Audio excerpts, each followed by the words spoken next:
नमो ज्ञानेश्वरा निवृत्ती उदार सोपान देवा मुक्ताबाई नमो त्रिभुवन पावनी आद्यात्रय जननी देवाची ओम नमो ज्ञानेश्वरा करुणा करा दयाळा तुमचा अनुग्रह लादलो पावन झालो चराचरी मी कळा कुसरी काहीच नेने बोलतो वचनी अति भाविका एका जनार्दनी तुमचा दास त्याची आस पूर्वा विठ्ठल विठ्ठल विठ्ठल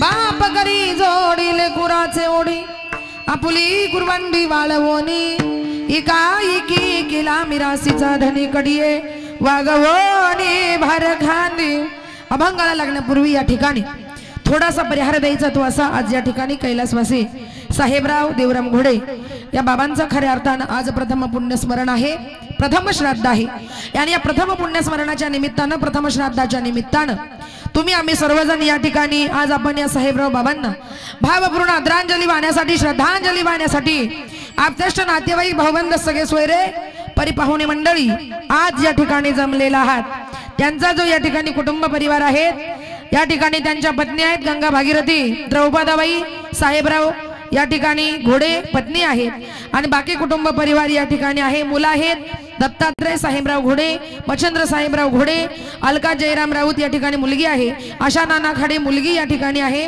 सुना आहेत संगीता दत्तात्रय घोडे आणि या ठिकाणी यशोदा मच्छिंद्र घोडे या ठिकाणी सुनबाई आहे आणि बाकी या ठिकाणी नातू आहेत गौराम दत्तात्रय घोडे भारती रवींद्र बनवाले या ठिकाणी नात गीताराम दत्तात्रय घोडे नातू आहे स्वाती मच्छिंद्र घोडे नात आहे सतीश मच्छिंद्र घोडे या ठिकाणी नातू आहे सार्थक मच्छिंद्र घोडे या ठिकाणी नातू आहे आणि त्यांचे खऱ्या अर्थाने या ठिकाणी भाऊ आहेत भाऊ रावसाहेब देवराम घोडे शिवाजी देवराम घोडे बाळासाहेब देवराम घोडे भाळू देवराम घोडे राजेंद्र देवराम घोडे आणि बहिणी आहेत राणूबाई सकाराम जाधव जिजाबाई पाराजी साळवे रत्नाबाई ममता कांदळकर या ठिकाणी बहीण आहे अयोध्या गीताराम घोडे पंथी आहे शिवान्य रवींद्र बनवाले पंथी आहे आरती गीताराम घोडे या ठिकाणी नाचसून आहे सुंदर असा गोड असा या ठिकाणी या साहेबराव बाबांचा कुटुंब परिवार आहे आणि त्यांच्या या जाण्यानं या घोडे परिवारावर जो काही या ठिकाणी दुःखाचा डोंगर कोसळलेला आहे जो काही दुःखाचा घात या ठिकाणी कोसळलेला आहे या कुटुंबाला या परिवाराला माझ्या भगवान भोलेनाथानं पांडुरंगानं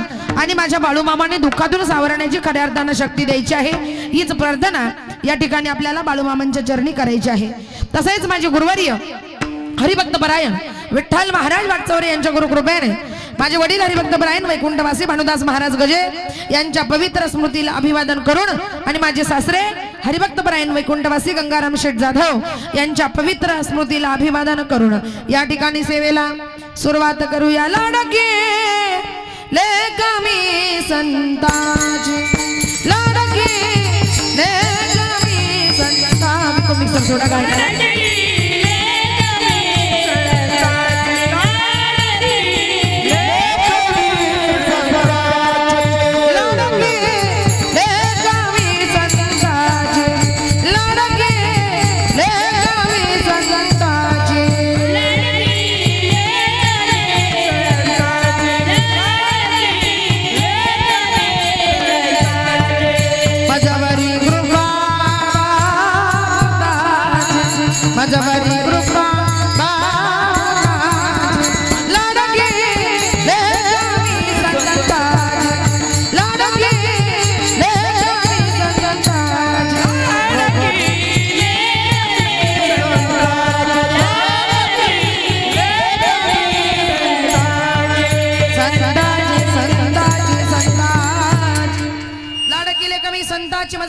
बहुताची अखई चुडा हतिया लांकन मोती नाकाला बोध मुराळी शृंगारीला 84चा सिक्का केला तुकातुकी उतरला सहानकेचा कौला दिला आणि म्हणून सगळ्या संतांची खऱ्या अर्थाने लाडाचे लेख असल्यामुळं आज सेवा सांगण्यासाठी या ठिकाणी या गादीवर उभी आहे सेवेसाठी जो काही निवडलेला अभंग आहे तो जगद्गुरु तुकोबारायांचा 4 चरणाचा बापाचं वर्णन करणारा बापाचं महत्व सांगणारा आज या कुटुंबातला एक बाप गेलेला आहे घरातला एक कर्ता पुरुष खऱ्या अर्थाने गेलेला आहे ज्याच्या जीवनातला बाप जातो ज्या कुटुंबातला बाप जातो ज्या परिवारातला खऱ्या अर्थाने बाप जातो त्या कुटुंबाला त्या परिवाराला खऱ्या अर्थानं बाप म्हणजे काय हे कळल्याशिवाय या ठिकाणी राहत नाही। म्हणून श्राद्ध या ठिकाणी वडिलांचंच असल्यामुळं बापाचं वर्णन करणारा बापाचं महत्व सांगणारा सुंदर असा तुकोबारायांचा अभंग आज या ठिकाणी सेवेसाठी निवडलेला आहे। बरं, ज्यांचा अभंग सेवेसाठी निवडलेला आहे त्या तुकोबारायांचा जो अधिकार आहे तो खऱ्या अर्थानं या ठिकाणी किती मोठा आहे। तुकाराम तुकाराम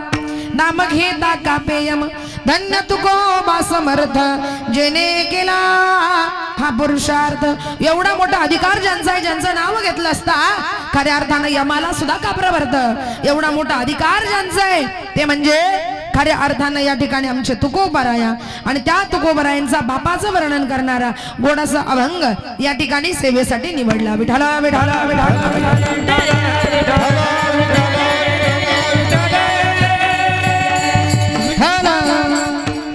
बाप करी जोडीले गुराचे ओढी आपुली कुरवंडी वाळवणे। या अभंगाद्वारे खऱ्या अर्थानं तुकोबाराचे वर्णन करतात ते खऱ्या अर्थानं या ठिकाणी बापाचं वर्णन करतात। आणि या कुटुंबानं या परिवारानं आज एवढा मोठा घाट कार्यक्रमाचा खऱ्या अर्थानं या ठिकाणी घातलेला आहे। तुम्हाला बोलावलं, मला बोलावलं, आपल्या सर्वांना बोलावलं, एवढा मोठा मंडप, कार्यक्रमाची शूटिंग, साऊंड सिस्टीम, गायक वादक टाळकरी आज एवढे सगळे खऱ्या अर्थानं या ठिकाणी आमंत्रित केले। कुणासाठी केलं? जे केलं या मुलांनी केलं, या नातवंडांनी केलं, जे केलं ते या कुटुंबानं या परिवारानं जे काही केलं ना ते बाबा हो फक्त आणि फक्त म्हणजे या ठिकाणी आपल्या बापासाठी केलं। आणि आज एवढा मोठा कार्यक्रम, एवढा मोठा सोहळा, एवढं मोठं अन्नदान, एवढं मोठं ज्ञानदान, एवढा मोठा कार्यक्रम या ठिकाणी केला। याचा अर्थ असा आहे की या लेकरांना खऱ्या अर्थानं आपला बाप कळाला, या मुलांना खऱ्या अर्थानं वडील कळाले। आमच्या वडिलांनी खऱ्या अर्थानं आमच्यासाठी काय केलं, आमच्या आजोबांनी खऱ्या अर्थानं आमच्यासाठी काय केलं याची जाणीव खऱ्या अर्थानं या कुटुंबाला झालेली आहे। आणि म्हणून आमच्या वडिलांनी आमच्यासाठी जे कमवून ठेवलंय, आमच्या आजोबांनी आमच्यासाठी जे काही केलंय, आमच्या वडिलांनी आमच्यासाठी जे काही केलंय त्याच्या पुढे खऱ्या अर्थानं हा कार्यक्रम काहीच नाहीये। पण आम्हाला आमच्या वडिलांच्या ऋणातून काही अंशी का होईना खऱ्या अर्थानं या ठिकाणी मुक्त व्हायचं असेल तर बाबा ओ श्राद्ध, पिंडदान, अन्नदान आणि ज्ञानदान खऱ्या अर्थानं या ठिकाणी हे करावं लागतं। आणि म्हणून आज आपल्या वडिलांच्या ऋणातून आपण कधी मुक्त होऊ शकत नाही, पण काही अंशी का होईना त्यांच्या ऋणातून जर तुम्हाला मुक्त व्हायचं असेल तर बाबा हो वडील गेल्यानंतर, आई वडील गेल्यानंतर श्राद्धाच्या दिवशी पिंडदान, अन्नदान आणि ज्ञानदान खऱ्या अर्थानं हे करावंच लागतंय। आणि आमच्या वडिलांनी काय केलं याची जाणीव ठेवून खऱ्या अर्थानं या कुटुंबानं आज एवढा मोठा सोहळा खऱ्या अर्थानं केलेला आहे। म्हणून खऱ्या अर्थानं घोडे परिवार असेल आणि हे खऱ्या अर्थानं घोडे बंधू असतील, या बंधूंचे मी मनापासून खऱ्या अर्थानं या ठिकाणी आभार मानते। कारण आपल्या वडिलांसाठी खऱ्या अर्थानं एवढा सुंदर सोहळा आज त्यांनी जे केले बाबा होते खऱ्या अर्थानं वडिलांसाठी केलेला आहे। कारण का बाप तर कुटुंबामध्ये बाप असतो, तुम्हालाही मरायचंय मलाही मरायचंय, कोण या ठिकाणी राहायला आले हो? तुम्ही आले नाही, अमरपाटा घेऊन या ठिकाणी मी आले नाही, जो जो आलेला आहे ते प्रत्येकाला खऱ्या अर्थानं या ठिकाणी जायचंय, खऱ्या अर्थानं या ठिकाणी मरायचंय। पण माणसाला मरण आलं पाहिजे, कसं हो? चांगलं मरण आलं पाहिजे, मरावे परी कीर्ती रूपी उरावे, चांगलं मरण आलं पाहिजे। आपल्या मृत्यूची बातमी खऱ्या अर्थानं ज्याला ज्याला कळाली ना त्याच्या डोळ्यातून दोन थेंब का होईना आपल्यासाठी पाणी यावं असं मरण आलं पाहिजे। आता काही माणसं जीवनातून निघून गेल्यानंतर गावातले लोक सुद्धा म्हणतात बरं झालं गावची पिढा गेली, म्हणतात का नाही? बरं झालं गावची पिढा गेली, यानं गावाचं राजकारण कधी नीट होऊ दिलं नाही, गावातला सप्ताह कधी नीट होऊ दिला नाही, गावात जावाचं जमू दिला नाही आणि गावामध्ये भावाचं जमू दिला नाही, अख्ख्या गावाचं यानं वाटोळ केलं। बरं झालं गावची पिढा गेली। काहीच्या जाण्यानं सगळ्या जगाला बाबा हो या ठिकाणी आनंद होतो का नाही? आणि ज्याच्या अंत्यविधीला बसलं तिथेच लोक गप्पा मारतात, बरं झालं गेलं, काय त्यानं चांगलं केलं होतं, कोणाचं? सगळ्याचं वाटोळं केलं। आता काही समाज सोपा राहिला नाही, जिथं आले तिथंच बोलतात, जिथं आले तिथंच गप्पा मारतात, जिथं आले तिथंच बाबा हो तोंडावर बोलतात। पण आपल्याला मरण कसं आलं पाहिजे तर आपण गेल्यानंतर आपल्या मृत्यूची बातमी ज्याला ज्याला कळाली ना त्याच्या डोळ्यातून ऐकण्यात दोन थेंब का होईना बाबा हो आपल्यासाठी काय तुका म्हणे का मरण्याची सरे आणि उत्तमची उरे कीर्ती मागे। माणसाला मरायचंच आहे पण काहीतरी कीर्ती मागे ठेवून गेलं पाहिजे। म्हणून म्हणतात की मरावे परी कीर्ती रूपी उरावे, मरायचं प्रत्येकाला आहे, पण आपण गेल्यानंतर आपली कीर्ती ही माणसाच्या तोंडामध्ये खऱ्या अर्थानं राहिली पाहिजे. लोक म्हटले पाहिजे, अरे ही व्यक्ती गेली ना, या व्यक्तीने एवढं मोठं सामाजिक काम केलं, ही व्यक्ती गेली ना, या व्यक्तीने एवढं मोठं कार्य केलं. आजही काही लोक गेली, पण आज आपण त्यांचा अभिमानानं काय घेतो, नाव घेतो. कारण त्यांनी तेवढं नाव कमवलं, तेवढी कीर्ती कमवली, तेवढं समाजासाठी खऱ्या अर्थानं त्यांनी चांगलं काम केलेलं असतं. आणि जे समाजासाठी चांगलं जीवन जगत असतात, जे आपल्या कुटुंबासाठी चांगलं जीवन जगत असतात, जे आपल्या कुटुंबासाठी कष्ट करत असतात, त्यांचं नाव गेल्यानंतर सुद्धा खऱ्या अर्थानं आपल्या तोंडामध्ये आल्याशिवाय राहत नाही. आणि ते जरी गेले, त्यांचा देह गेला, त्यांचं शरीर गेलं, पण ते कीर्तीच्या रूपाने खऱ्या अर्थानं आपल्यामध्ये अजरामर असतात.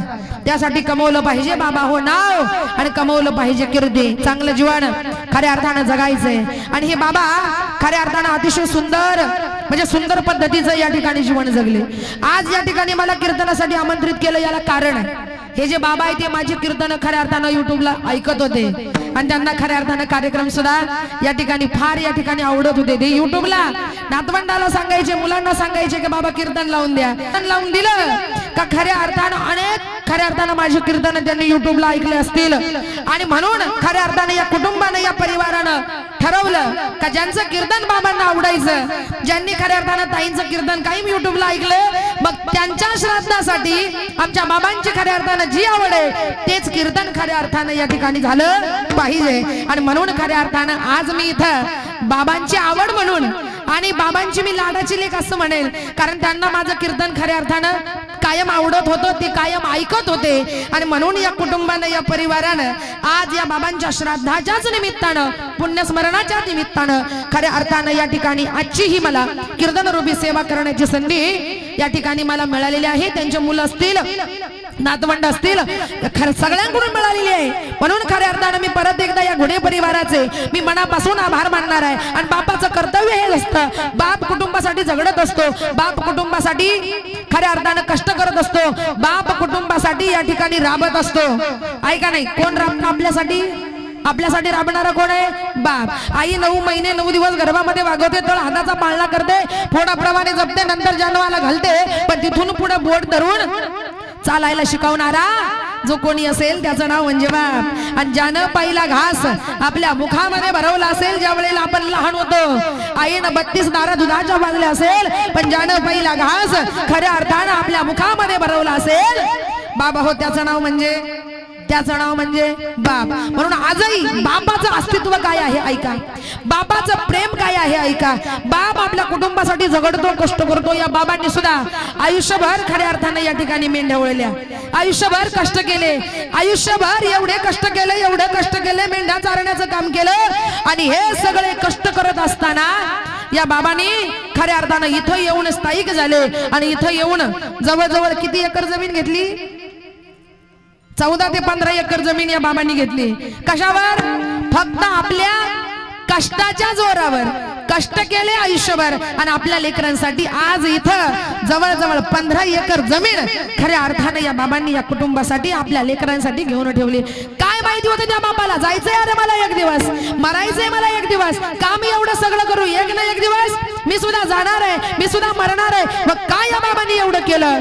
तर बाबांना एकच कळत होता, रे माझ्या मी गेल्यानंतर सुद्धा माझ्या पत्नीच्या डोळ्यामध्ये अश्रू येता कामा नये, मी गेल्यावर सुद्धा माझ्या लेकरांना काही कडक पडता कामा नये, मी गेल्यावर सुद्धा माझ्या नातवंडाला, माझ्या नातींना, माझ्या लेकींना, माझ्या कुटुंबाला, माझ्या परिवाराला खऱ्या अर्थानं काही कमी पडता कामा नये. तर बापाला माहिती आहे एक ना एक दिवस मी जाणारच आहे, मी मरणारच आहे, का कमवू? पण तरी तो बाप कष्ट करतो, तरी तो बाप कमवतो.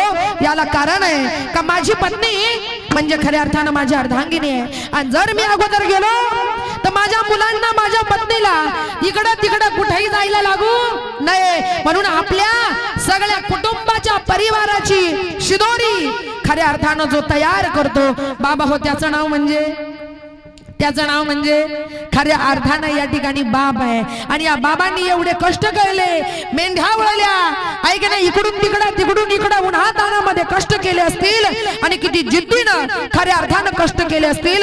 म्हणून आज एवढ्या जागेवर खऱ्या अर्थानं एवढं या ठिकाणी जमवून ठेवलंय बाबांनी. आणि बाबांनी खऱ्या अर्थानं हे जे केलंय ना, हे फक्त आपल्या कुटुंबासाठी केले. माझी मुलं, माझ्या सुना, माझे नातवंड, ऐके नाही, माझ्या नाती, माझी पत्नी, आज मला जे करायचंय मी गेल्यानंतर माझ्या कुटुंबाच्या, माझ्या परिवाराच्या डोळ्याला पाणी येतं कामा नाही. ऐका नाही, ही आशा ज्याला असते बाबा हो, त्याचं नाव म्हणजे खऱ्या अर्थानं कुटुंबामध्ये काय आहे, कुटुंबामध्ये काय आहे, त्याचं नाव म्हणजे बाप आहे. बघा पुरुष मंडळ, बघा महिला मंडळ, ज्या वेळेला तुम्ही घरामध्ये रडता, पत्नी जर रडली तर त्या पत्नीचे डोळे पुसणारा कुटुंबामध्ये कोण असतो?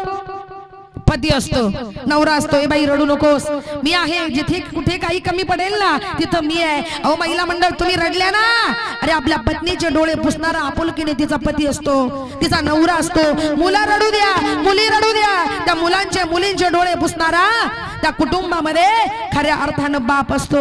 सुना रडू द्या, नातवंड रडू द्या, लेकी रडू द्या, सगळ्या घरादाराचे डोळे पुसणारा, सगळ्या घरादाराचे अश्रू पुसणारा कुटुंबामध्ये जर कोण असेल तर बाबा हो, त्याचं नाव म्हणजे बाप आहे. पत्नीचे डोळे पुसतो, मुलाचे पुसतो, मुलीचे पुसतो, नातवंडाचे पुसतो, नातींचे पुसतो. रडू नका बाबा हो, किती दुःख झालं ना तरी हा बाप तुमच्या पाठीशी खंबीरपणाने उभा आहे. अरे सगळ्या घरादाराचे डोळे पुसणारा त्या कुटुंबामध्ये खऱ्या अर्थानं बापच असतो. कोण असतो?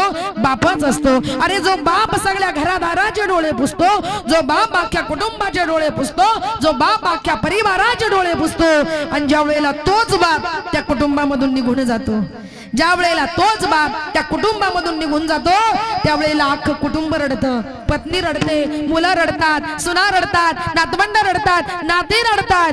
अरे आजपर्यंत आमच्या बाबांनी, आजोबांनी आमचे डोळे पुसले, पण आज आमचे बाबाच गेले, आज आमचे डोळे पुसायला खऱ्या अर्थानं या जगामध्ये, या विश्वामध्ये खऱ्या अर्थानं कुणी उरलं नाही. आमच्या बाबांनी आमच्या डोळ्याला कधी पाणी येऊ दिलं नाही, आम्हाला कधी काही कमी पडू दिलं नाही. आणि बाबा गेल्यानंतर डोळे पुसायला ज्या वेळेला या जगामध्ये, या विश्वामध्ये बाप उरत नाही, पती उरत नाही, आजोबा उरत नाही, त्यावेळेला ते कुटुंब, तो परिवार खऱ्या अर्थानं ढसढस रडत असतो.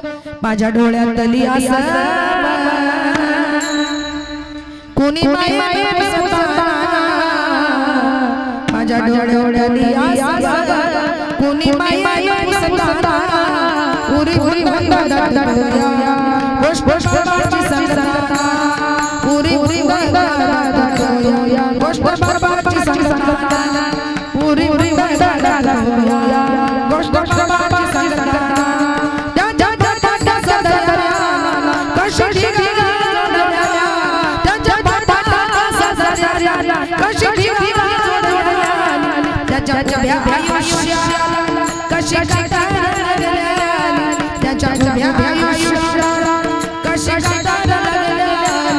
मला कसं कोणी बाबा म्हणताना, मला कसं कोणी बाबा म्हणताना, उरी उरी गोष्ट बाबाची संगता, उरी उरी गोष्ट बाबाची संगता, उरी उरी गोष्ट बाबाची संगता.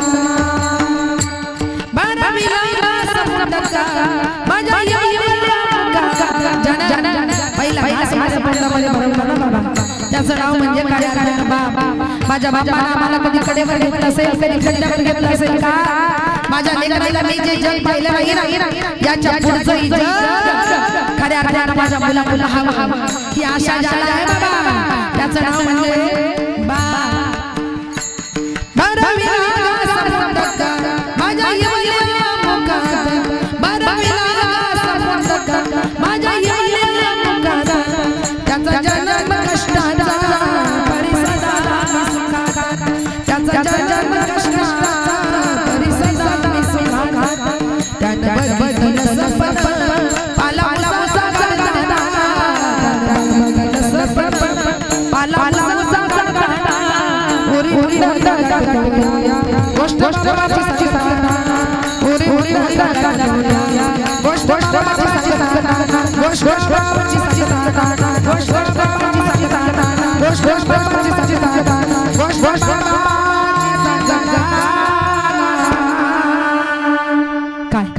बापाची किंमत हयात आहे तोपर्यंत कळत नाही बाबा, पण ज्या दिवशी कुटुंबाचा बाप जाईल त्या दिवशी आपल्याकडे ढसाढसा रडल्याशिवाय या ठिकाणी पर्याय नाही. म्हणून जोपर्यंत बाप आहे तोपर्यंत आपल्या बापाला खऱ्या अर्थानं समजून घ्या. आताच तुम्ही म्हणता बाबा तुम्हाला अक्कल नाही, म्हणता का नाही? काय म्हणता बाबाला? थांबा बाबा, बाबा तुम्हाला अक्कल नाही, बाबा तुम्हाला कळत नाही, म्हणता का नाही? आई बापाला काय म्हणता?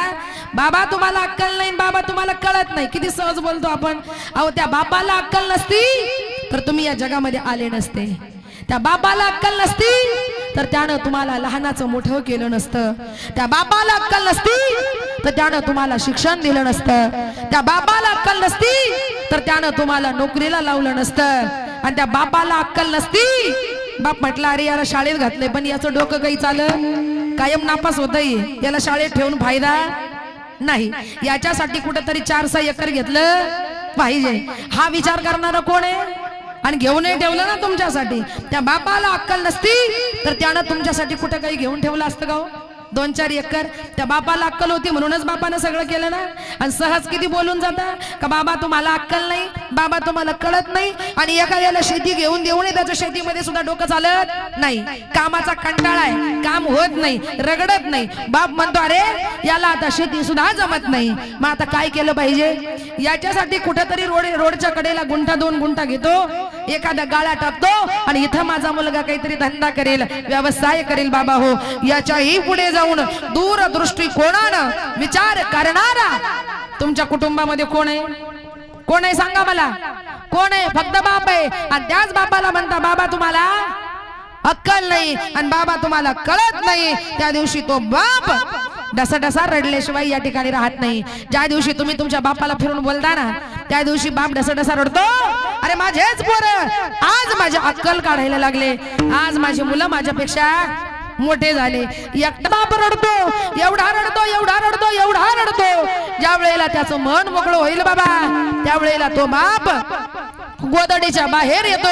आता मुलगा बापा बरोबर ताटलेला असतो कारण मुलाचं बापाचं भांडण झालेलं असतं. मुलगा बापा बरोबर बोलत नाही पण बापाला राहवत नाही. बाप मुलाजवळ जातो, तो बोलू द्या नाही तर नाही बोलू द्या. बाप मुलाजवळ जातो, परत एकदा भाऊ भाऊ करतो आणि दादा दादा म्हणून आपल्याच लेकराला हाक मारतो आणि परत एकदा बोलायला सुरुवात करतो. बाबा हो, त्याचं नाव म्हणजे बाप. आणि या बापाचा तुम्ही कधी एवढा विचार केला का? सगळे आईवर बोलले, आईचे गोडवे गायले, आईचं वर्णन केलं, पण एक सांगेन जेवढी किंमत खऱ्या अर्थानं आईला आहे त्या आईच्या तुलनेमध्ये माझा बाप खऱ्या अर्थानं कुठेही कमी पडत नाही. अरे आपल्या आयुष्याची नाही भविष्याची इस्टेट प्रॉपर्टी जीवनामध्ये खऱ्या अर्थानं जो तयार करतो बाबा हो त्याचं नाव म्हणजे कुटुंबामध्ये खऱ्या अर्थानं बाप आहे. कारण ज्याच्या हृदयामध्ये आपल्यासाठी अपार माया साठलेली आहे बाबा हो त्याचं नाव म्हणजे उरामधी माया त्याच्या काळ्या मेघाने दाखविनाधी कोण डोळ्या उरामधी माया त्याच्या काळ्या मेघाने दाखविनाधी कोण डोळ्या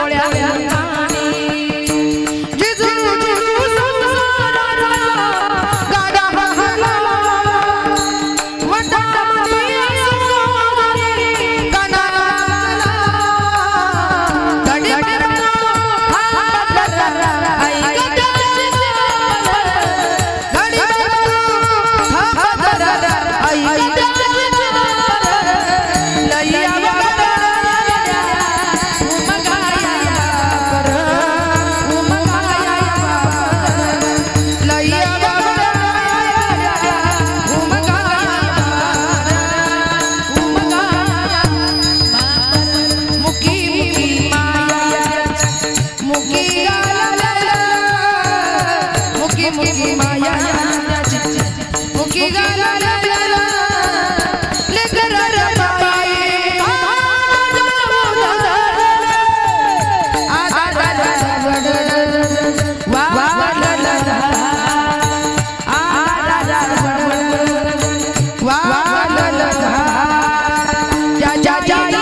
ज्याच्या हृदयामध्ये आपल्यासाठी अपार माया साठलेली महिला मंडळ, त्याचं नाव म्हणजे बाप आहे. तुम्ही सुद्धा आज या धर्म मंडपात बसलात का नाही?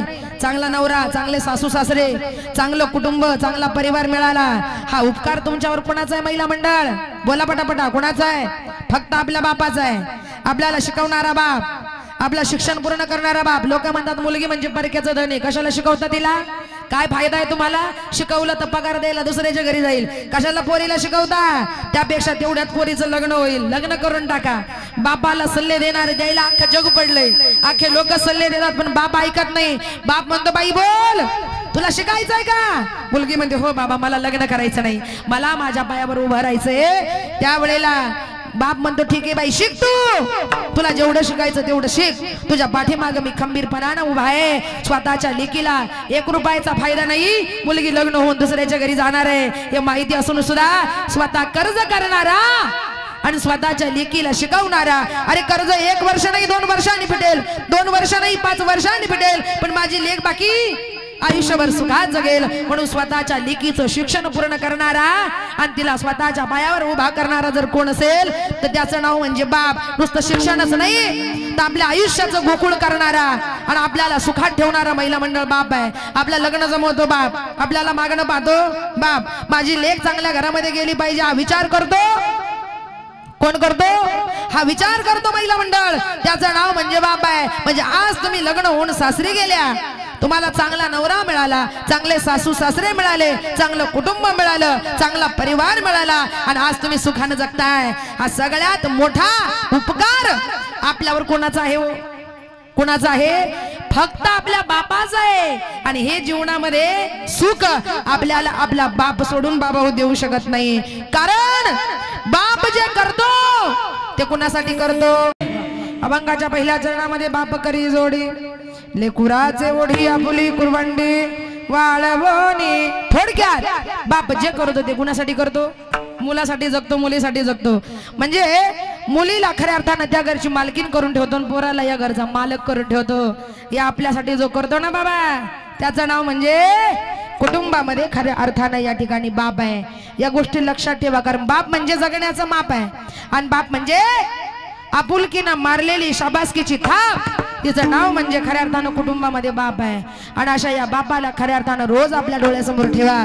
तुम्ही रोज मंदिरामध्ये गावात गेले आणि गावात गेले तुम्हाला नाही मंदिरात जायला वेळ मिळाला, तुम्हाला नाही गावात जायला वेळ मिळाला. अरे देवानं 2 देव आपल्या घरात निर्माण केलेत. एक म्हणजे माय आणि दुसरा म्हणजे बाप. देवाला माहिती मी प्रत्येकाच्या घरी जाऊ शकत नाही, देवाला माहिती मी प्रत्येकाला रोज दर्शन देऊ शकत नाही. म्हणून देवानं 2 देव तुमच्या माझ्या घरात निर्माण केलेत. एक म्हणजे माय आणि दुसरा म्हणजे बाप. त्या 2 देवाचं दर्शन घेतलं ना तर आयुष्यात तुम्हाला आम्हाला काही कमी पडणार नाही. कारण ज्ञानेश्वरी मध्ये तशी ओवी, सकळ तीर्थाची धुरे जिये माता पितरे तया सेवे गिर शर्ये. सगळ्या तीर्थामध्ये मोठं तीर्थक्षेत्र आपल्या घरात आहे बाबा आणि त्यांचं नाव म्हणजे माय आणि बाप आहे. म्हणून नाही तुम्हाला कुठं जायला वेळ मिळाला तर घरात या 2 देवाचं दर्शन घेतलं ना तर आयुष्यात महिला मंडळ तुम्हाला आम्हाला खऱ्या अर्थानं काही कमी पडू देणार नाही. या 2 देवाचं दर्शन घ्या, तुम्हाला आम्हाला आयुष्यात कधीच काही कमी पडणार नाही बाबा. म्हणून चांगलं जीवन जगायचंय आणि सेवा जर जीवनामध्ये करायची असेल तर महिला मंडळ तुम्हाला तुमच्या आईची बापाचीच करावी लागेल, सासू आणि सासऱ्यांची करावी लागेल. यामध्ये खऱ्या अर्थानं महिला मंडळ अजिबात शंका घ्यायचं या ठिकाणी काम नाही. कारण ज्यांनी आपल्याला जगवलं वाढवलं लहानचं मोठं केलं ते म्हणजे आपले माय आणि बाप. आणि महिला मंडळ नुसतं लग्न लावून देत नाही. लग्न झाल्यानंतर तुम्ही लग्न होऊन सासरी जाता, सासरी गेल्यानंतर तुम्हाला ताप आला, तुम्ही आजारी पडल्या, डिलिव्हरीचा काळ आला, कुठे यावं लागतं? माहेराला यावं लागतं बाळंतपणासाठी. तुम्ही आजारी पडल्या, तुम्हाला सासरी कुणी डॉक्टरकडे नेलं नाही, दवाखान्यामध्ये नेलं नाही. काही काही कुटुंब असे असतात का फक्त काम करून घ्यायचं माहितीये आहे का नाही, पण ती स्त्री ज्या वेळेला आजारी पडते त्यावेळेला तिचा तपास सुद्धा करत नाही आहे का नाही. घरामध्ये ती लक्ष्मी असते, तिचा तपास सुद्धा करत नाही, पण तरी सुद्धा ती रगडल तोपर्यंत काम करत असते, रगडत असते। 3 दिवस झाले अंगात ताप भरलाय, पण तिला कुणी विचारलं नाही, बाई तुझा चेहरा सुकलाय, तुला झालंय काय? कुणी तिला विचारत नाही। तू नुसती काम करत राहते, मरमर मरते, राब राब राबते। 3 दिवसांनी प्रसंग असा उडवतो, अंगामध्ये ताप पुरला गेला, अंगामध्ये ताप पुरला गेला महिला मंडळ। त्यामुळे तिला उठता येत नाही, बसता येत नाही, चक्कर यायला सुरुवात झाली। आणि सासरी काही बसायची सोय नाही, तिला बाकी काम करावं लागतं। त्यावेळेला ती गुपचूप कोणाचा तरी फोन घेते आणि गुपचूप फोन करते। कोणाला?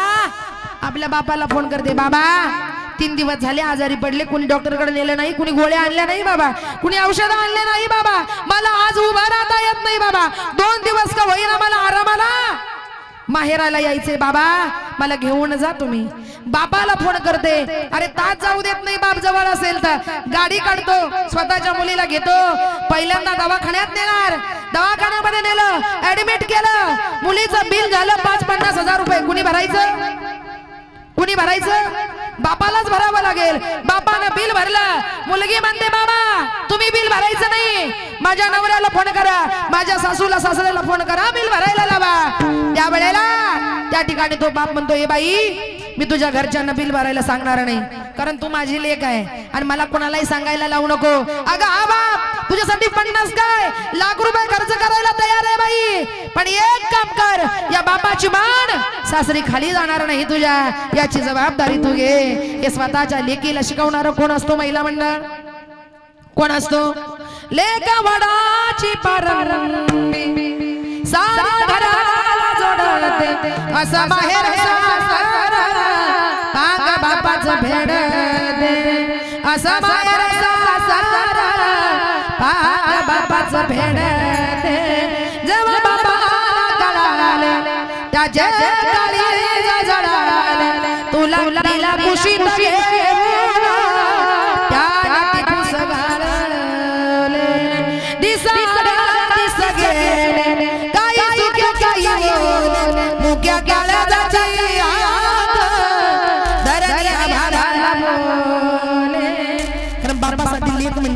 तिचं काळीज असतं, म्हणून स्वतःच्या लेकीसाठी किती खर्च करतो बाबा हो, त्याचं नाव म्हणजे बाप। मुलगी बाळंतपणाला आली, सिजर झालं, 50 हजार रुपये बिल झालं, कोणी भरायचं? बापानं। मुलगी म्हणते ना त्यांची नातू त्यांचा, तुम्ही बिल भरायचं नाही, त्यांना फोन करून बिल भरायला लावा। बाप म्हणतो बाई मी कोणाला सांगणार नाही, तू काही मला जड झाली नाही, तू सुद्धा माझी लेक आहे, अगं लाख काय 1.5 लाख बिल भरतो, पण सासरी माझी मान खाली जाणार नाही, याची काळजी तू घे। स्वतःच्या मुलीसाठी सासरी जर त्या मुलीला काही कमी पडत असेल तर स्वतःच्या लेकीसाठी खस्ता खाणारा, कष्ट करणारा आणि लेकीला जे नसेल ते खऱ्या अर्थानं पुरवणारा, त्याचं नाव म्हणजे महिला मंडळ बाप आहे। आणि जीवनामध्ये आपला बाप सोडून आपल्यासाठी कुणीही करू शकत नाही। आता किती धन कमवा, किती पैसा कमवा, किती बंगले बांधा, किती गाड्या घ्या, किती जीवनामध्ये जगा, पण सेवा बाकी बापाची करा। कारण तुम्ही किती धन कमवलं, तुम्ही किती पैसा कमवला, तुम्ही किती बंगले बांधले, तुम्ही किती गाड्या घेतल्या, तुम्ही 50 लाखाचा बंगला बांधा नाही तर 1 कोटीचा बांधा, तुम्ही बंगला 50 लाखाचा बांधा नाही तर 1 कोटीचा बांधा, पण माझ्या प्रश्नाचं उत्तर द्या, 50 लाखाचा बंगला 50 लाखाचा बांधा नाही तर 1 कोटीचा बांधा, तुमचा आहे का? हवा आहे का? तुम्ही मनुष्याला घरदार सगळं इथं जगात सारा, माणूस मेल्यावर आपल्या सगळ्यांचं एकच घर आहे, कुठं? गावाच्या बाहेर। आणि गावाच्या बाहेर काय असते? बोला पटापटा, काय असते? स्मशानभूमी। आपल्याला कुठं मरायचंय? जगाच्या पाठीवर आपलं कुठंही काही झालं ना तरी जिथं आपला अंत्यविधी होणार आहे तिचं नाव म्हणजे स्मशानभूमी, आणि जिथं आपला शेवट होणार आहे ती म्हणजे स्मशानभूमी। थोडक्यात गावातल्या सगळ्या लोकांचं मिळून एकच घर आहे आणि तिचं नाव म्हणजे स्मशानभूमी आहे। आणि जगाच्या पाठीवर कुठेही काही झालं ना तरी आपल्याला तिथंच यावं लागणार आहे, म्हणून आपलं शेवटचं घर, माणूस मेल्यावर त्याचं गावाबाहेर घर, आणि ते पहिलं आदर्श बांधा, ते पहिलं चांगलं बांधा। आपण एकट्याचाच बंगला 50 लाखाचा बांधतो, अरे एकट्याचा बंगला जर 50 लाखाचा आणि कोटीचा तर एवढ्यांची मिळून स्मशानभूमी कशी पाहिजे, किती भारी पाहिजे, किती सुंदर पाहिजे। कारण गावातल्या सगळ्या लोकांचं ते शेवटचं घर आहे बाबा। एकट्याचा जर एवढा भारी बंगला आहे, 50 लाखाचा बंगला आहे, 5 लाखाचं आंघोळीचं नुसतं बाथरूम आहे, बाई एखाद्या गेल्यावर म्हणेल का यांनी बंगला बांधला, यांच्यासाठी बांधला, 50 लाखाचा बांधला, गेल्यानंतर आंघोळ यांना 50 लाखाच्या बंगल्यात आणि 5 लाखाच्या बाथरूम मध्ये घाला, जमेल का? आवाज जमेल का? अजिबात नाही. ऐका, गेल्यावर आंघोळ कुठं? बंगल्याच्याही बाहेर, बाथरूमच्याही बाहेर, ओट्याच्याही खाली. ओट्यावर सुद्धा घालत नाही बाबा, अंगणात करावी लागते. याचं जाण आणि भान ठेवा. बंगला 50 लाखाचा बांधा नाही तर 1 कोटीचा बांधा. आपली आंघोळ ठरली अंगणात आणि आपलं शेवटचं घर आहे. माणूस मेल्यावर त्याचं गावा बाहेर घर. म्हणून गावकऱ्यांना एकच सांगेल, ते घर पहिला आदर्श बांधा सगळ्यांना, कारण त्या घरात आपल्याला मरायचं आहे. पुढं तुम्ही म्हणाल पैसा अडका तो इथंच राहतो बरं का, किती कमवा इथंच राहणार आहे. आपल्या बरोबर माणूस मेल्यावर संग एक मातीचा मडका. आपल्या बरोबर एक मातीचं मडकं, ते सुद्धा घरके मारल्यावर फोडावं लागतं. ते सुद्धा घरके मारल्यावर फोडावं लागतं का? पैशाने भरून वर नेता नाही ना. अरे ते सुद्धा इथंच फोडावं लागतं बाबा. ते सुद्धा बरोबर येत नाही. मग बरोबर काय येणार? घे घे घे हरिनाम घे, माया सोडून या संसार बाई, या संसार तुम्ही म्हणशाल बाई बाई गोर मेल्यावर कापर पड पड दिला म्हणून घे घे घे माया सोडून हात लावणे नशिबाला रे. या संसार बाई, या संसार बाई म्हणजे सावध व्हा.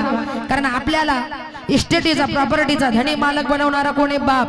पोराला म्हणता येत नाही जमीन माझ्या नावावर करून द्या. पोरग म्हणतं बाबा कर्ज काढायचंय मला कर्ज. बाप म्हणतो काय करायचं? कर्ज.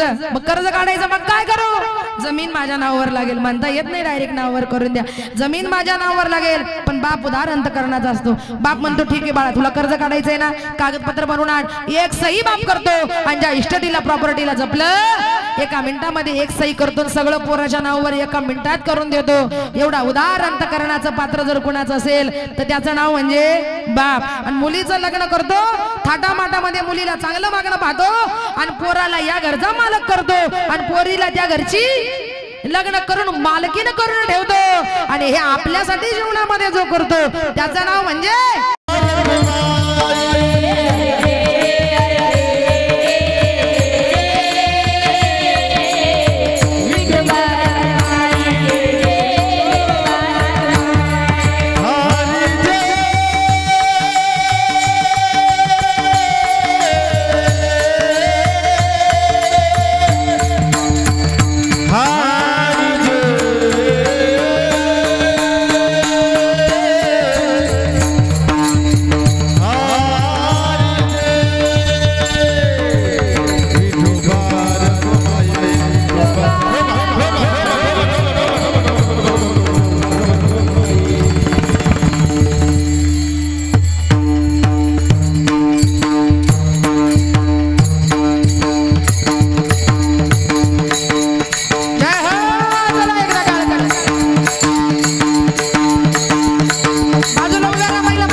मिरासीचा धनी कडी वागवणी भारखांनी म्हणून चांगलं जीवन जगा.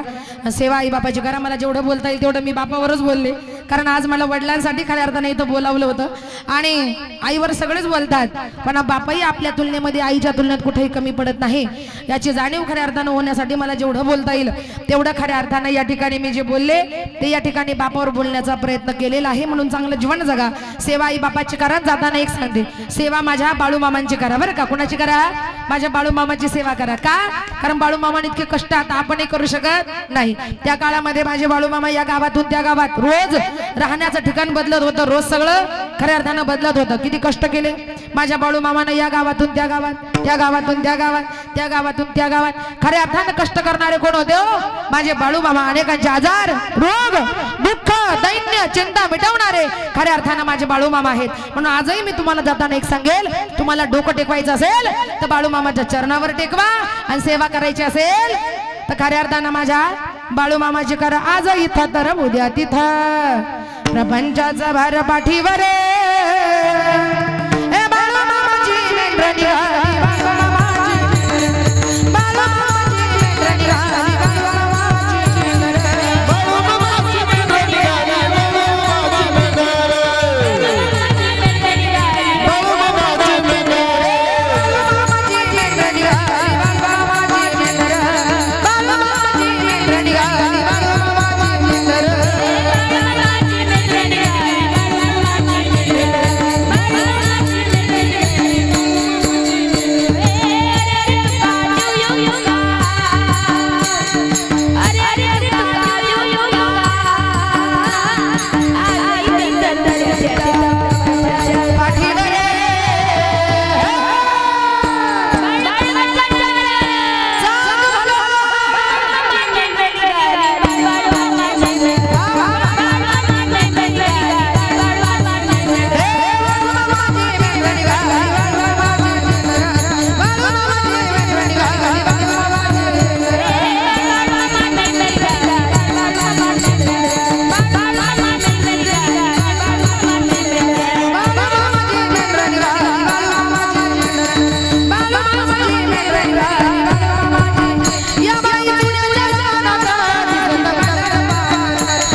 बाळूमामांनी याचं जाण आणि भान ठेवा, किती कष्ट केले.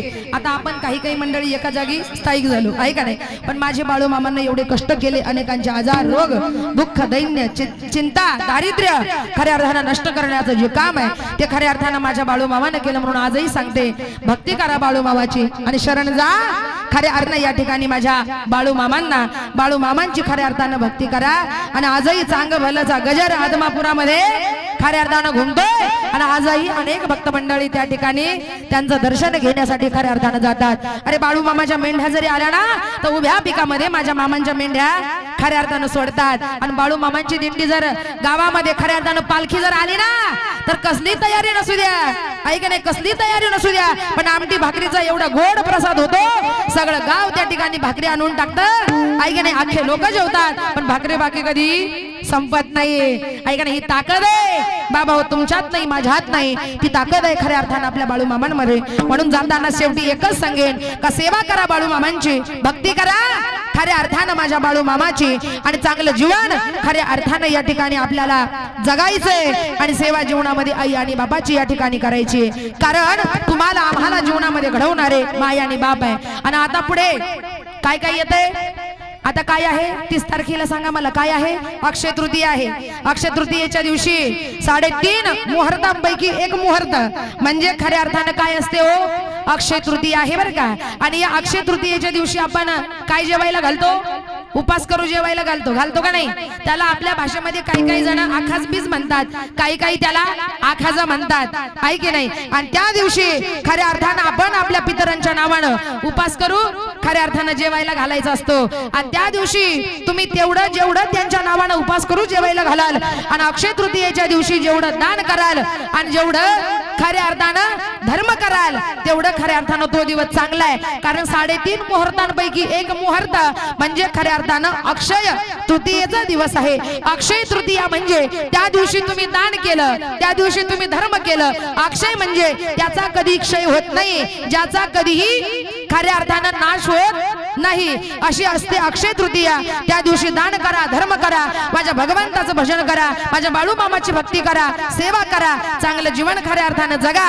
आणि अजून मला एक मुद्दा मांडायचा आहे जाताना, का आता 1 मे म्हणजे खऱ्या अर्थानं महाराष्ट्र दिन येतोय, ऐका नाही. महाराष्ट्र दिनाच्या दिवशी कामगार दिन सुद्धा खऱ्या अर्थानं या ठिकाणी असतोय. आणि हा महाराष्ट्र दिन सुद्धा या ठिकाणी थाटामाटामध्ये या ठिकाणी सगळ्या महाराष्ट्रामध्ये साजरा केला जातो. कारण मुंबईचे विभाजन करण्यासाठी 2 फाळण्या केल्या, एक म्हणजे गुजरातची आणि एक म्हणजे आपल्या महाराष्ट्राची. त्यात काही गुजराती होते तर काही महाराष्ट्रीयन होते. गुजरात वेगळा केला आणि आपला महाराष्ट्र खऱ्या अर्थानं वेगळा केला. आणि ज्या दिवशी आपला महाराष्ट्र वेगळा झाला त्या दिवसापासून तो दिवस महाराष्ट्र दिन म्हणून खऱ्या अर्थानं आजही ओळखला जातो. आणि या महाराष्ट्रामध्ये, या भारतामध्ये सगळ्यात श्रेष्ठ आणि मोठं राज्य जर कुणाचं असेल तर ते म्हणजे खऱ्या अर्थानं आपला महाराष्ट्र आहे. राज्य कोणतं, खऱ्या अर्थानं महाराष्ट्र राज्य आहे. कारण महाराष्ट्र ही संतांची भूमी आहे, महाराष्ट्र ही साधू संतांची भूमी आहे, देवांची भूमी आहे. या भूमीमध्ये अनेक साधू संतांचे आणि देवांचे अवतार खऱ्या अर्थानं या ठिकाणी होऊन गेले. म्हणून आजही म्हणतात माझ्या भारत देशात, माझ्या भारत देशात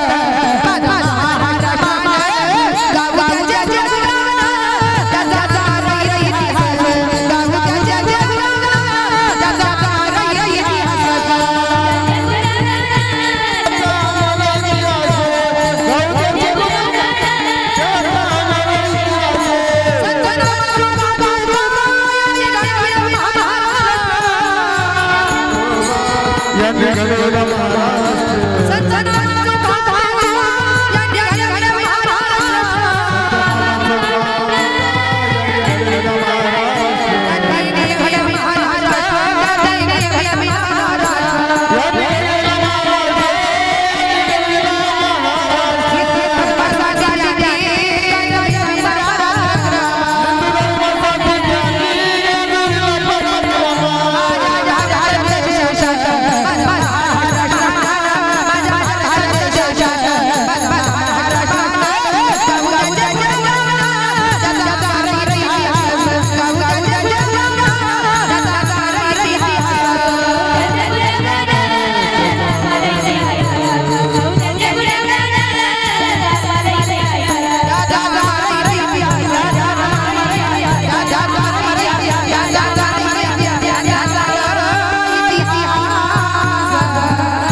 राहिलेला नाहीये, वेळ भरपूर झालेला आहे.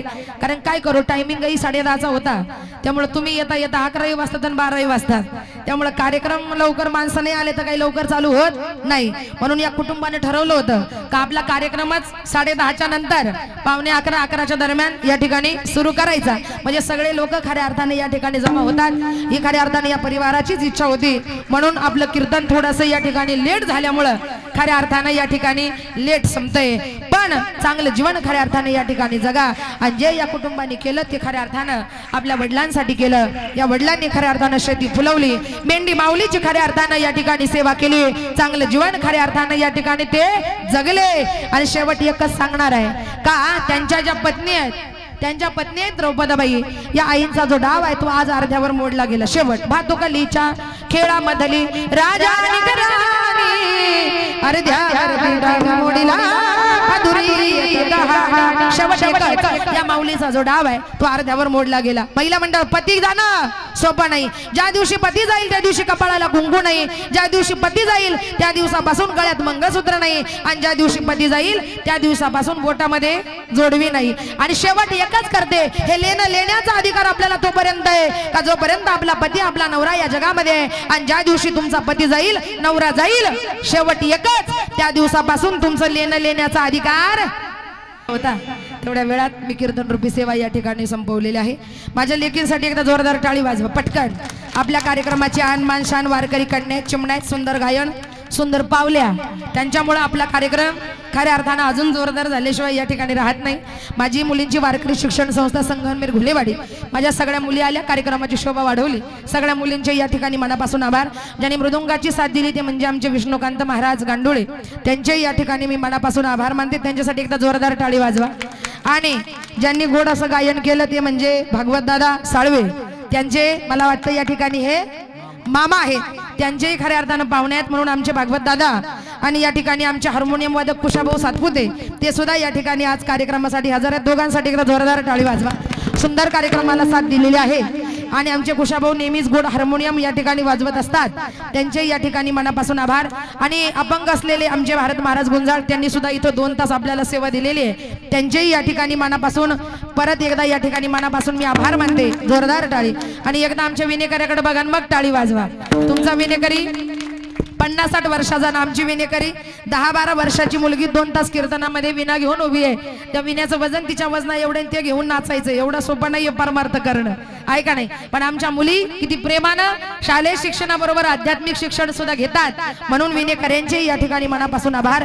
आणि ज्यांनी सुंदर अशी या ठिकाणी साऊंड सिस्टीम आपल्याला उपलब्ध करून दिली, दादा तुमचेही या ठिकाणी मी मनापासून आभार मानते. आणि ज्यांनी खऱ्या अर्थानं आज या कार्यक्रमाची संपूर्ण शूटिंग केली ते म्हणजे या ठिकाणी आमचे दीपक दादा कोल्हे, का ज्यांचं खऱ्या अर्थानं भगवंत कीर्तन नावाचं YouTube चॅनल खऱ्या अर्थानं या ठिकाणी आहे. आणि सगळे माझे कार्यक्रम जवळजवळ त्यांच्या चॅनलवर या ठिकाणी असतात. आणि आमच्या सगळ्या या भाऊंनी दादांनी या आजोबांचे नातवंड असतील, मुलं असतील, यांनी आग्रह केला का कार्यक्रमाची आमच्या शूटिंग झाली पाहिजे. आणि हा कार्यक्रम आपल्याला केव्हाही बघता आला पाहिजे. परत एकदा केव्हाही ऐकायचं म्हटलं तर आमच्या बाबांचा कार्यक्रम आम्हाला परत एकदा या ठिकाणी YouTube वर बघता येईल. म्हणून ती शूटिंग सुद्धा या ठिकाणी आमच्या दीपक दादांनी केलेली आहे. त्यांच्यासाठी एकदा जोरदार टाळी वाजवा. सगळ्यांचे आभार. आणि हा असलेला घोडे परिवार एवढं सुंदर कार्यक्रम या ठिकाणी घडून आणला त्याबद्दल तुमचेही या ठिकाणी सर्वांचे मनापासून या ठिकाणी आभार, धन्यवाद. जाताना एकदा भजन ज्ञानोबा राया माझ्या हातभार करा.